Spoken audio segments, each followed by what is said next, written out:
Have you ever passed someone on the street and wondered what their story really is? Not just their job, not just their surface, but the weight they carry, the things they'll never say out loud. What if that quiet man fixing broken bikes behind a grocery store had once saved lives halfway across the world, and now lives as if his own never fully returned? They called him Charlie. Most didn't know his last name. Kids just knew they could bring him rusty chains and bent spokes, and he'd hand them back a bike that rode like summer lightning. He had hands that looked like they'd once held things heavier than handlebars, scarred fingers, knuckles that clicked when he turned a wrench. At Delmar's Market on the corner of Pine and Third in a tucked-away Pennsylvania town, his makeshift workshop lived behind a wooden fence, string lights hanging limp even by day. No neon signs, no prices. Just a hand-painted board that read, "Bikes brought back." Mornings smelled like old grease and wet leaves. Charlie arrived before sunrise, sipping black coffee from a chipped thermos marked with the faded emblem of the U.S. Army. He sat on an overturned milk crate, cowboy quiet, starting with the oldest frame first, always methodical, sometimes humming low beneath his breath. The war was never mentioned, not by him, not by those who knew better, those who didn't. Just thought he was some loner, a quiet man who didn't get along with the world.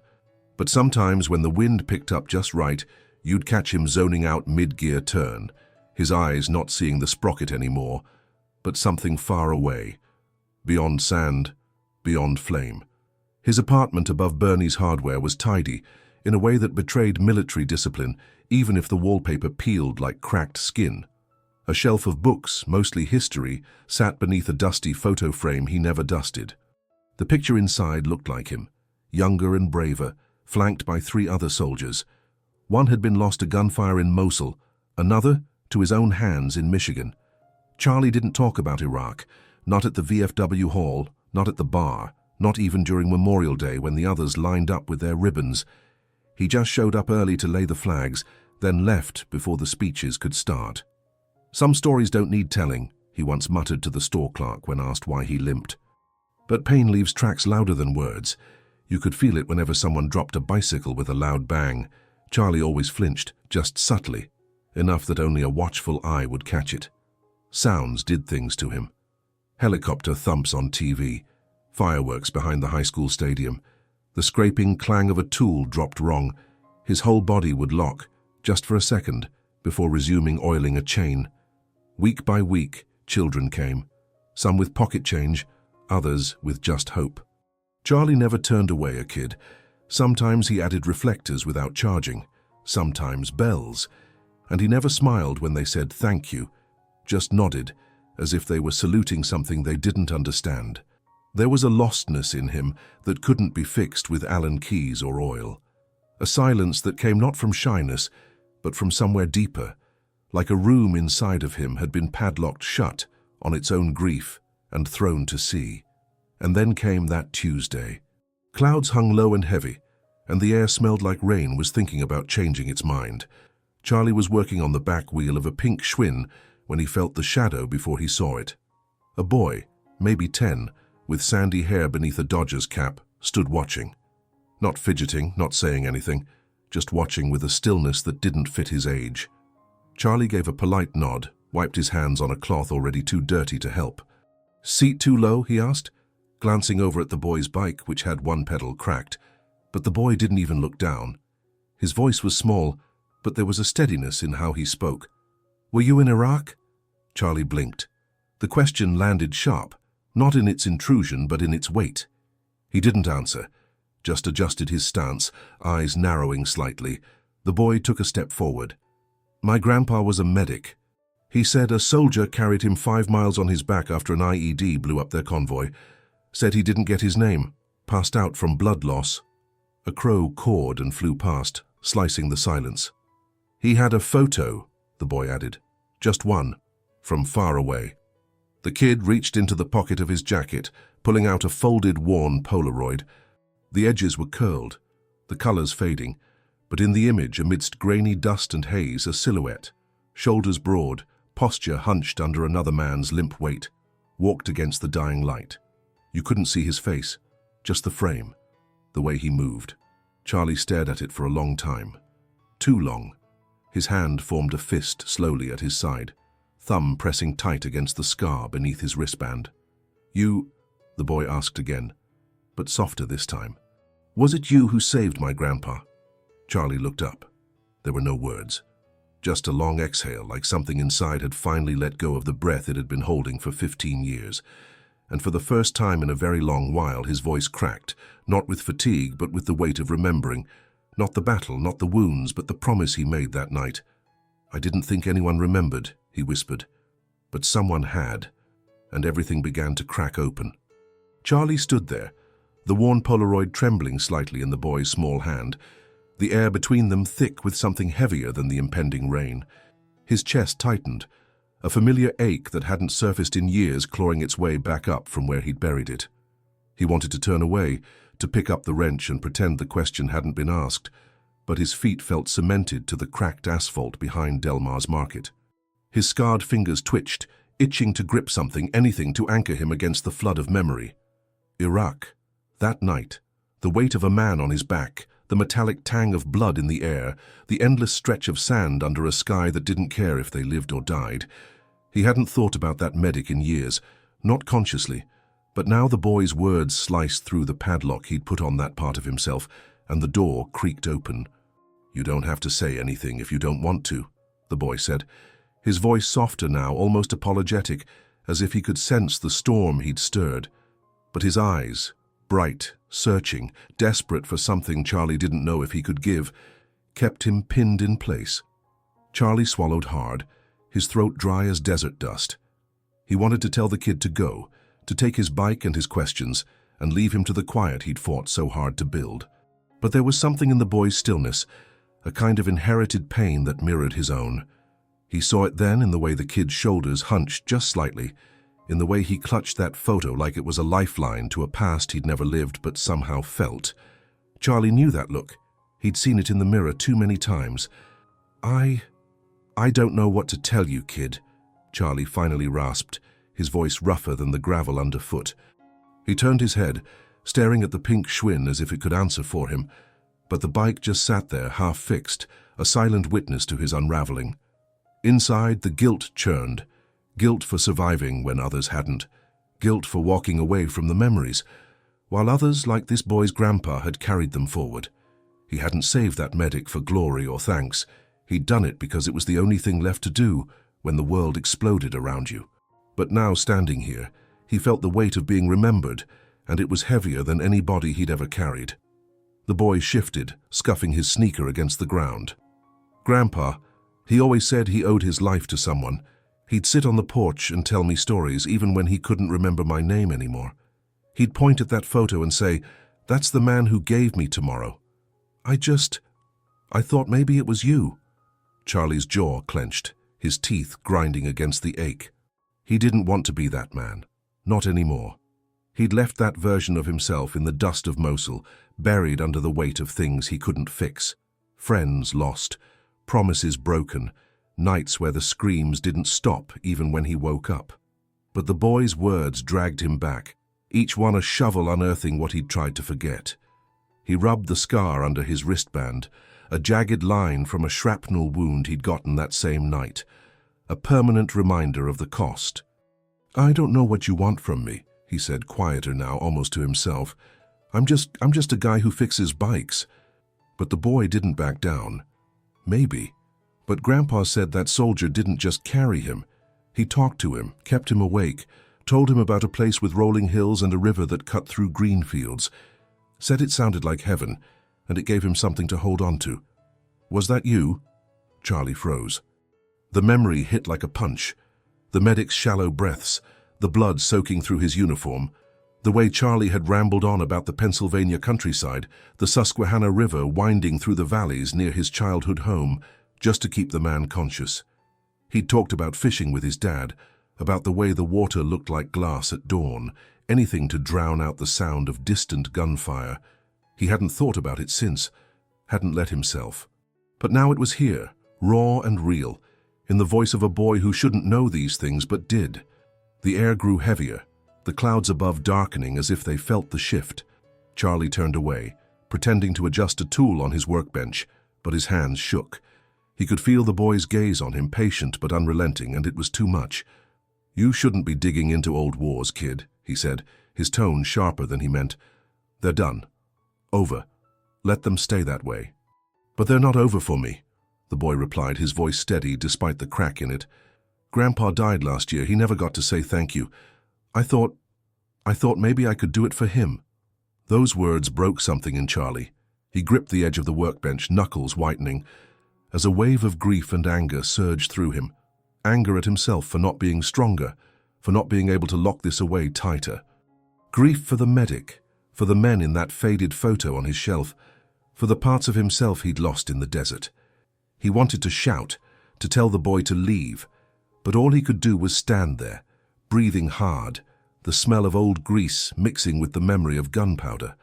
The first drops of rain began to fall, tapping softly on the tin roof above his workshop. They stood in silence, the tension stretching thin and taut, like a wire about to snap. Charlie knew he couldn't outrun this, not anymore. The boy had opened a wound, and whether he wanted to or not, he had to face it. But how? How do you tell a child that saving someone doesn't make you a hero, that sometimes it just makes you a haunted man who can't sleep without hearing the echoes of war? "Look," Charlie said at last, his voice low, almost lost under the patter of rain. "I don't know what you think I am, but I'm not whoever your grandpa thought I was. I did what I had to do, that's it.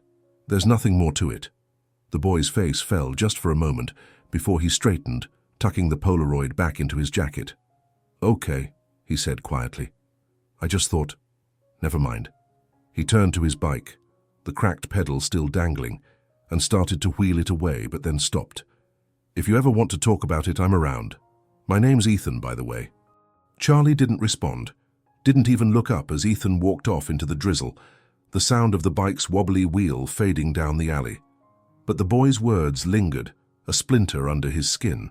He sat down hard on the milk crate, the rain picking up, soaking through his flannel shirt, but he didn't move.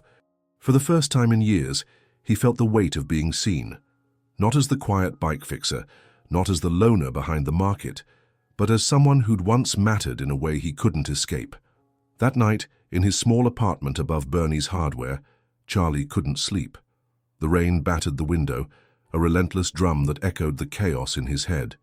He sat on the edge of his bed, the dim light from a single bulb casting shadows over the peeling wallpaper. The photo frame on the shelf stared back at him, the faces of his squad frozen in time. He hadn't looked at it, really looked at it, in years. But now he stood, his limp more pronounced as he crossed the room and picked it up. Dust coated his fingers as he wiped the glass, revealing the younger version of himself, the one who still believed in promises, in tomorrows. Under the frame, tucked into a crack in the shelf, was a folded piece of paper he hadn't touched since he'd moved in. He hesitated, his breath catching before pulling it out. It was a letter written in a shaky hand, sent to him years ago through a veterans network. He hadn't read it then, couldn't bear to, but now, with Ethan's words still ringing in his ears, he unfolded it. The ink was faded, the paper brittle, but the words were clear enough. "Dear soldier," it began, "I don't know your name, but I owe you my life. I was the medic in that convoy outside Mosul, the one you carried. I don't remember much, just the pain in your voice, telling me about a river, about a place worth getting back to. I made it home because of you. I have a daughter now, a grandson. They're my world, and they exist because you didn't give up on me. I wish I could find you, shake your hand, tell you what it meant. If you ever get this, know that I'm grateful. Always. Sergeant Daniel Harper." Charlie's hands trembled as he read, the paper crumpling slightly under his grip. Daniel Harper. Ethan's grandpa. The name hit him like a stray bullet, sharp and sudden. He sat back down, the letter falling to his lap, and pressed his palms to his eyes, trying to stop the burn behind them. But it came anyway, a quiet, shuddering sob, the kind he hadn't let himself feel since he'd come back. All these years he'd thought no one remembered, that his actions had dissolved into the chaos of war. But someone had. Someone had lived, had built a life because of him. And now that someone's grandson was standing in front of him, asking for answers, Charlie wasn't sure he had. The next morning the rain had stopped, but the air was still heavy, the ground slick with puddles behind Delmar's Market. Charlie arrived earlier than usual, his thermos of black coffee untouched as he sat on the crate, staring at nothing. He hadn't decided what to do, not yet, but the letter was in his pocket, a weight he couldn't ignore. He thought of Ethan, of the boy's quiet determination, and wondered if he owed him something, truth, closure, anything. But the thought of opening that door, of letting the past spill out, terrified him. What if it broke him all over again? Around mid-morning, a familiar figure appeared at the edge of the alley. Ethan, his Dodgers cap pulled low, pushed his bike with the same cracked pedal. He didn't say anything at first, just stood there, watching as Charlie worked on a rusted chain. The silence wasn't uncomfortable, but it was charged, like the air before a thunderstorm. Finally, Ethan spoke. "I didn't mean to push yesterday. I miss him, and I thought maybe knowing would make it hurt less." Charlie paused, the wrench still in his hand, and looked at the boy. Really looked at him. He saw the shadows under Ethan's eyes, the way his small frame seemed to carry something too big for it. And in that moment he saw himself, the kid he'd been before Iraq, before the weight of war had reshaped him. He sighed, setting the wrench down. "It's not your fault, kid. Some things, they just hurt no matter what you know." Ethan nodded, kicking at a pebble. "Did you lose people over there? Is that why you don't talk about it?" The question stung, but it wasn't cruel, just curious in a way only a child could be. Charlie rubbed the back of his neck, the scar under his wristband itching again. "Yay," he said after a long pause. "I lost people, good people. And sometimes even when you save someone, it doesn't feel like enough. It doesn't bring the others back." Ethan looked down at his bike, his fingers tracing the cracked pedal. "Grandpa used to say that too, that saving lives didn't erase the ones he couldn't. I think he felt guilty for coming home when others didn't." Charlie's throat tightened.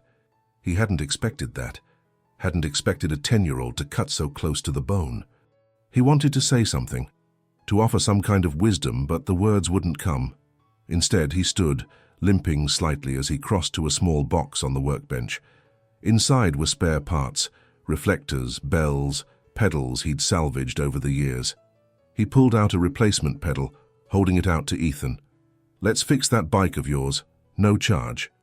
Ethan hesitated, then took it, a small, grateful smile breaking through the weight on his face. "Thanks, Charlie." They worked together in silence, the only sound the clink of tools and the distant hum of traffic on Pine Street.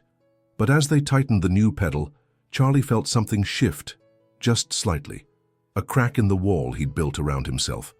He wasn't ready to tell Ethan everything, not yet, but the boy's presence, his quiet persistence, was chipping away at the edges of his solitude. Later that day, as the sun dipped low and painted the sky over the Susquehanna River in shades of amber, a view Charlie had once described to a dying man, he made a decision. He couldn't keep running from this, not when Ethan needed something from him, not when Daniel Harper's letter still burned a hole in his pocket. He pulled out a scrap of paper and a pen, his hand unsteady as he wrote a note. It wasn't long, just a few lines, but it was a start. "Ethan," it read, "I don't know if I'm the man your grandpa thought I was, but I was there that night. I carried him. I talked about the river. If you want to know more, come by tomorrow. I'll try to tell you what I can. Charlie." He folded the note and tucked it into his pocket, knowing he'd give it to Ethan the next time he saw him. But before that, there was one more thing he had to do. He grabbed his coat and headed out, the limp in his step more determined now toward the local VFW hall. It was a place he'd avoided for years, a place where the weight of memory hung heavy in the air. But tonight, he needed to be there. Not for speeches or ribbons, but for himself, for the men in that photo, for Daniel Harper, for Ethan. As he walked, the Pennsylvania hills rolled out around him, the Susquehanna River glinting in the distance, a silent witness to the promises he'd made and the ones he was finally ready to keep. He didn't know if he could face it all, didn't know if he'd break under the weight of remembering, but he had to try. For the first time in years, he felt a flicker of something like hope, fragile and flickering, but there. And hey, if this story's hitting you as hard as it's hitting me, stick around for the next part. Hit that subscribe button so you don't miss how Charlie's journey unfolds. I promise, it's only going to get deeper from here. The note in his pocket felt heavier with every step, a tether to a past he couldn't outrun, and a future he wasn't sure he deserved.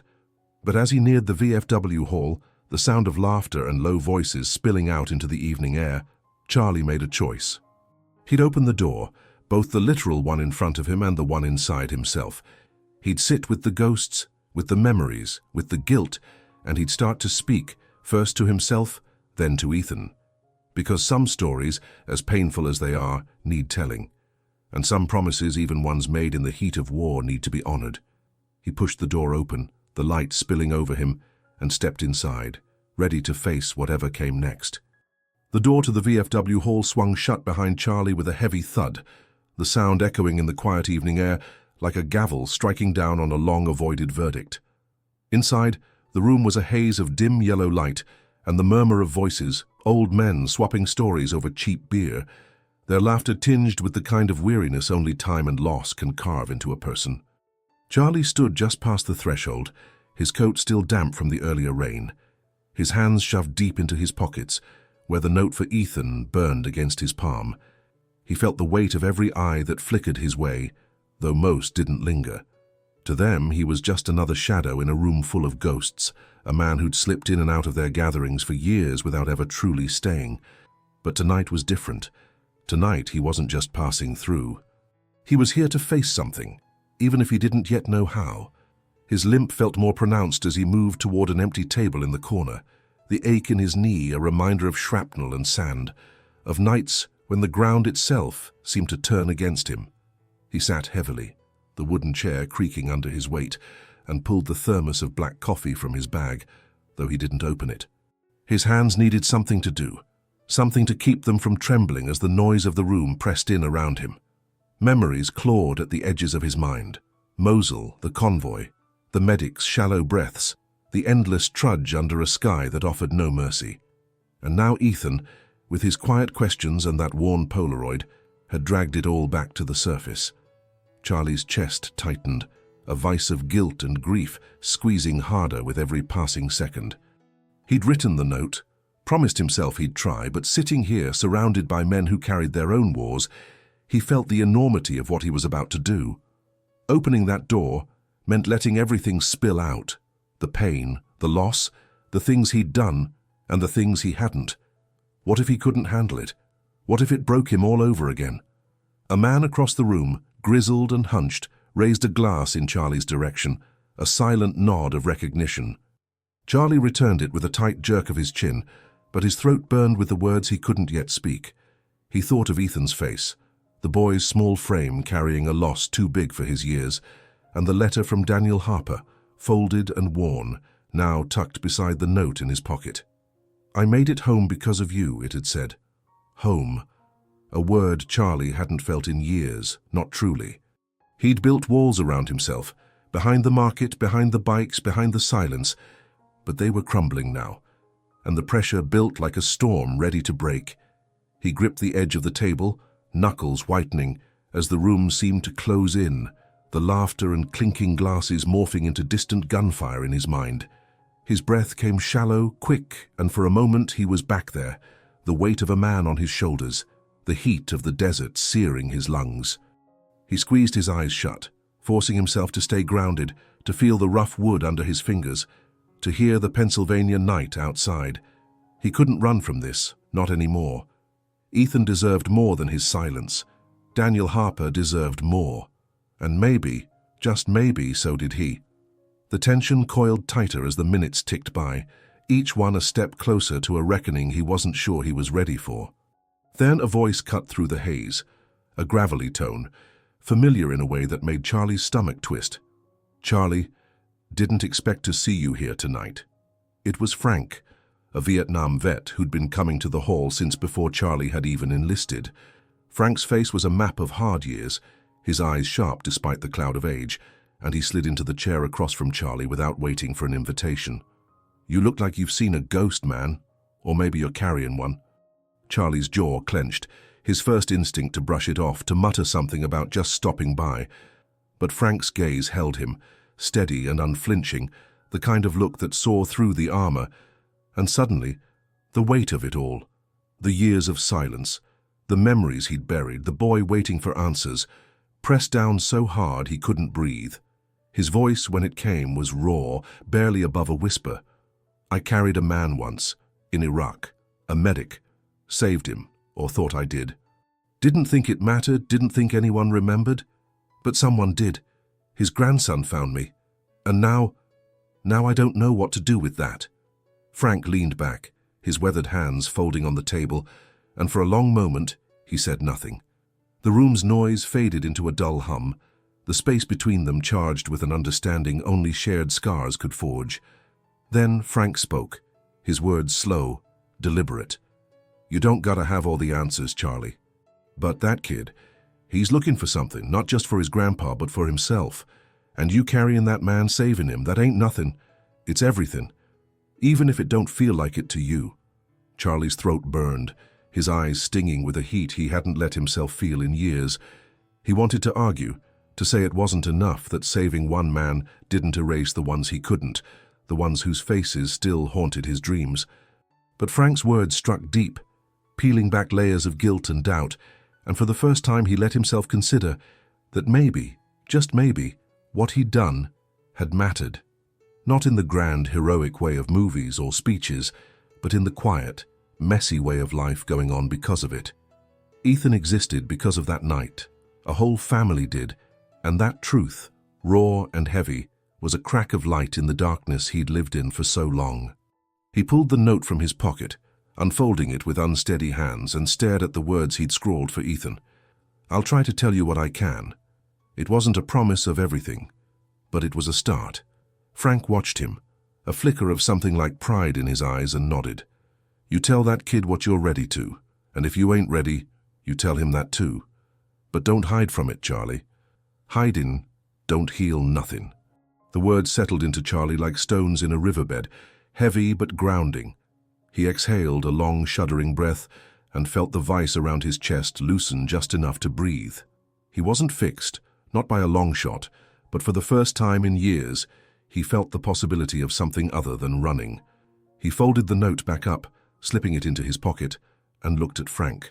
Thanks, he said simply, the word carrying more weight than he could express. Frank just waved a hand as if to say it was nothing, but the look in his eyes said he knew it was everything. The next morning, Charlie was behind Delmar's market before the sun had fully risen, the air crisp with the bite of early fall. His hands moved slower than usual as he set up his tools, the familiar rhythm of fixing bikes feeling different today, heavier but also lighter in a way he couldn't name. He'd stayed at the VFW hall longer than he'd planned, listening to stories, sharing a few of his own in halting, quiet words. He hadn't bared his soul, not entirely, but he'd taken a step, and that step had shifted something inside him. His thermos sat untouched on the workbench, the faded army emblem catching the first rays of light, and for once he didn't flinch at the sight of it. He thought of Ethan, of the note in his pocket, and knew today would be the day he handed it over. Not because he had all the answers, but because the boy deserved to know someone was trying. Around mid-morning, as the market began to buzz with early shoppers, Ethan appeared at the edge of the alley, his Dodger's cap tilted back, his bike wobbling beside him. Charlie's heart thudded, a mix of dread and determination, but he nodded as the boy approached, his scarred fingers pausing mid-turn on a wrench. Ethan didn't say much at first, just stood there scuffing his sneaker against the asphalt, his eyes searching Charlie's face for something. Finally, he spoke, his voice small but steady. I didn't know if you'd want to see me again. I'm sorry if I pushed too hard.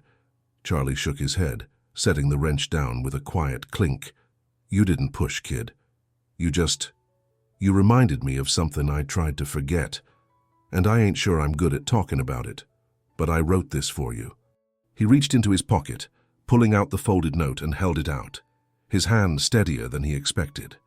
Ethan took it, his brow furrowing as he unfolded the paper, reading the words silently. His eyes widened just for a moment, before they softened, a flicker of relief and something deeper crossing his face. He looked up at Charlie, his voice barely a whisper. Thank you. For this. for carrying him. Those words hit Charlie harder than he'd braced for, a quiet acknowledgement that cut through years of self-doubt. He nodded, unable to speak, and gestured to the bike. "Let's get that pedal tightened up some more. Can't have you riding wobbly." They worked together again, the silence between them not heavy but shared, a fragile bridge built on a few honest words. Charlie felt the change in himself, subtle but real. His hands didn't shake as much, his shoulders weren't as hunched. He wasn't whole, not yet, but he was starting to remember what it felt like to not carry everything alone. Over the next few weeks, Charlie's routine began to shift in ways he hadn't expected. Ethan came by more often, not always with questions about Iraq, but with small stories about his grandpa, about school, about the bike races he wanted to win. Charlie listened, sometimes grunting a response, sometimes offering a quiet piece of advice on gears or balance. The kids who brought their bikes started noticing a difference too. Charlie's nods turned into faint smiles, his silences less guarded. He even started showing up at the VFW hall more regularly, not every week, but enough that Frank and the others began saving him a seat. It wasn't a complete transformation, not a Hollywood ending where everything was fixed, but it was a start. A slow, steady rebuilding of a man who'd thought he was too broken to try. But there was one thing Charlie knew he had to let go of, a weight he'd carried too long.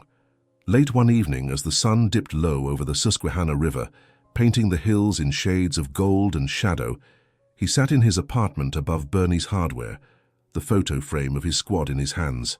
He traced the glass with a scarred finger, lingering on the faces of the men who hadn't made it back. For years he'd kept this photo as a reminder of his failures, a punishment for surviving when they didn't. But now, with Ethan's words and Daniel Harper's letter echoing in his mind, he saw it differently. It wasn't just loss. It was also proof of what they'd fought for, what they'd given everything to protect. He couldn't keep punishing himself for living. He had to honor them by trying to live better. With a deep breath, he wrapped the frame in a soft cloth and tucked it into a small box alongside a few other keepsakes, a worn dog tag, a folded flag from a funeral he'd attended years ago. The next morning, he drove out to the local cemetery, the box on the passenger seat, his hands tight on the steering wheel. He parked near a cluster of graves marked with small white stones, each one a name, a story, a sacrifice. He didn't have the exact graves of his squad. They were scattered across states, some across countries. But this place felt close enough, a quiet corner of earth where the weight of war rested. He knelt by a stone marked for a soldier he didn't know, placing the box gently on the ground. "I'm trying to keep going," he whispered, his voice rough with unshed tears. "For you, for all of us." He left the box there, a symbolic release of the guilt he'd carried, a quiet promise to live not just for himself, but for the men who couldn't. As he walked back to his truck, the river glinted in the distance, its surface calm and unbroken, a mirror to a sky that held no judgment. Time, Charlie thought, was a strange thing. It could bury you under the weight of what you'd lost, or it could carve out space for healing if you let it. War took pieces of a man, left holes that never fully filled, but sometimes in the quiet moments, in the small connections, like a boy with a broken bike and a story to tell, there was a chance to rebuild. Not to forget, but to remember with purpose, to start again, even if the steps were slow, even if the limp never fully faded. And as the days turned to weeks, Charlie kept at it, fixing bikes, talking to Ethan, sitting with the ghosts at the VFW hall. One afternoon, as the autumn leaves swirled in the alley behind Delmar's Market, Ethan rode up on his bike, now gleaming with new reflectors Charlie had added without a word. The boy grinned, a real, wide smile that reached his eyes, holding out a small, hand-drawn picture. It was crude, done in crayon, but clear. A man with broad shoulders carrying another, a river winding behind them under a golden sky. "I thought you should have this," Ethan said, his voice bright. "So you know you're not just the bike guy, you're more than that." Charlie took the drawing, his throat tight, and for the first time in longer than he could remember, a faint, genuine smile tugged at his lips. He didn't say much, just nodded. But as Ethan rode off, the tires humming against the asphalt, Charlie pinned the drawing to the wooden fence of his workshop, right next to the sign that read, "Bikes Brought Back." It fluttered in the breeze, a small, colorful testament to something bigger than bikes, bigger than war. A reminder that even broken things, broken people, could be brought back, piece by piece, if someone believed they were worth saving. Life, Charlie realized as he watched the sun set over the rolling hills, wasn't about erasing the past. It wasn't about forgetting the scars or the silences that lingered after the gunfire faded. It was about finding a way to carry them differently, to let them be part of you without letting them define you. War broke men in ways that never fully mended, but healing wasn't about becoming whole again. It was about learning to live with the cracks, to let light seep through them, to keep going for the ones who couldn't. And in that quiet, tucked-away corner of Pennsylvania, with the river flowing steady in the distance, Charlie was starting to learn how. If this story has stirred something in you, if it's made you think about the quiet heroes in your own life, take a moment to comment below. Just write, "I see the cracks and I see the light." Share this with someone who needs a reminder that healing is possible even when it feels far away. And if you want to stick with us for more stories that cut deep and lift high, hit that subscribe button. We've got more to tell, and we'd love to have you along for the journey.